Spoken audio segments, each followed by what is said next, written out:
everybody, it's Karina with Karina Loves to Plan here with another Plan With Me video in my B6 size food tracker. So there's my spread for July 16th through 20th, where I went with a sunflower theme inspired by Amanda Rach doodles. And I absolutely love how this turned out.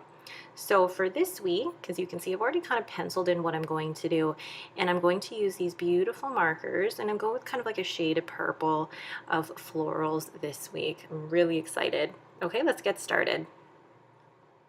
So the first thing I did, even before I filmed this video, was actually pencil in all of the florals. And it was just easier for me to do that way. I see a lot of bullet journalers actually who pencil in their outlines beforehand and then actually do the Plan With Me videos where they actually trace it over with their black pen. And this way, if there are any mistakes, then it's easier to erase pencil than it would be to fix any mistakes with a black pen.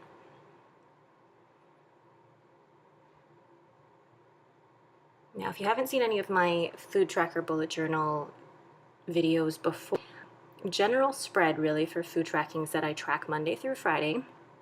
I am actually a member Weight Watchers. I've been doing Weight Watchers since 2005, and when I first joined back then, I lost 30 pounds, became a lifetime member, and since then I've gotten married, had 2 kids, and always went back to Weight Watchers. No matter whatever type of new fad or diet that I tried, I always went back to Weight Watchers. I love my cake and alcohol too much.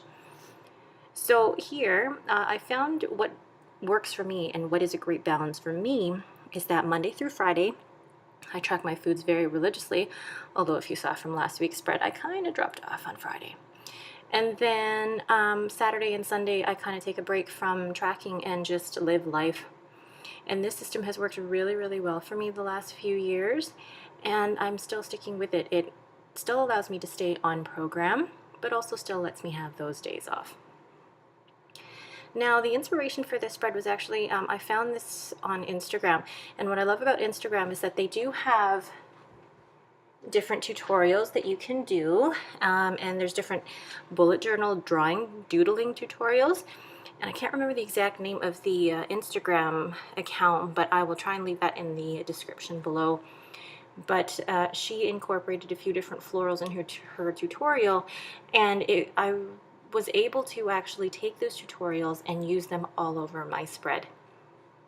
Now, I don't have any rhyme or reason as to how I spread these out. In that bottom right hand corner, the one that I'm doodling right now, I don't use that space for anything, so it allows me to fill that space more with whatever I'd like to. And here I'm just testing out the markers to see which shade I like best.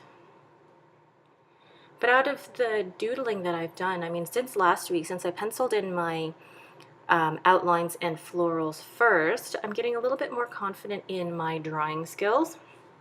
But even if you are like me and not very confident in your drawing, there are so many tutorials through Instagram, through YouTube, and I definitely think you should check them out. Don't completely discount your drawing abilities. So here I'm drawing in the different flowers and coloring them in with the different shades of purple. And forgive me, because the only flower that I know the name of in here is the tulip, which is my favorite flower. And then the other ones, I have no idea what they're called. I decided to do this particular one in alternating shades of purple, just to add a little bit more dimension. I thought it was really cute. Like now with the doodling and now with, coloring in with a marker, I'm kind of incorporating 2 of my loves of my drawing, what I used to do when I was younger, but also coloring. I'm a big fan of coloring. I used to be a preschool teacher, and one of my favorite things to do with the kids was to color. I mean, they were like 3- and 4-year-old appropriate coloring sheets, but it was still fun. And then I decided to add that little bit of pink there on that floral, and I actually like the look of it. It makes it stand out a little bit more. So to get back to my layout, I track Monday through Friday. The top row is for breakfast, the middle row is for lunch, and the third row is for dinner, and the bottom is listing my exercise. And then in the top right hand corner with that larger tulip there is for my weekly weigh-in, and then that longer box on the right hand side is just to plan out my dinners for the week. And now I'm just drawing in and coloring in the leaves and stems in this brighter green here. I actually love the green and the purple together. I didn't think it would look as good as it did, but I'm glad I did it. And then I decided that I would do the shadowing of each box in the green as well.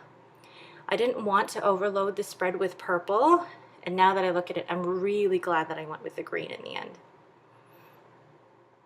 I don't know why I decided to do the shadowing every week, but I like that it gives a pop of color to the spread. I mean, there's already so much color within the florals, but to add that extra color and that extra detail through the shadow, I think just adds that much more. And it's such a simple detail. And then the last thing I'm going to do is use this shade of purple to kind of, I don't even know what these are called. I mean, they would be the headers that I would write the days of the week in. And then just using my regular Pilot fine liner here in hand lettering, doing the days of the week, and then on top of that I will write the dates. And then that's the D for dinner. But that's it for me. Thank you guys so much for watching. If you like this video, please leave me a thumbs up and don't forget to subscribe. Thanks again and have a great day.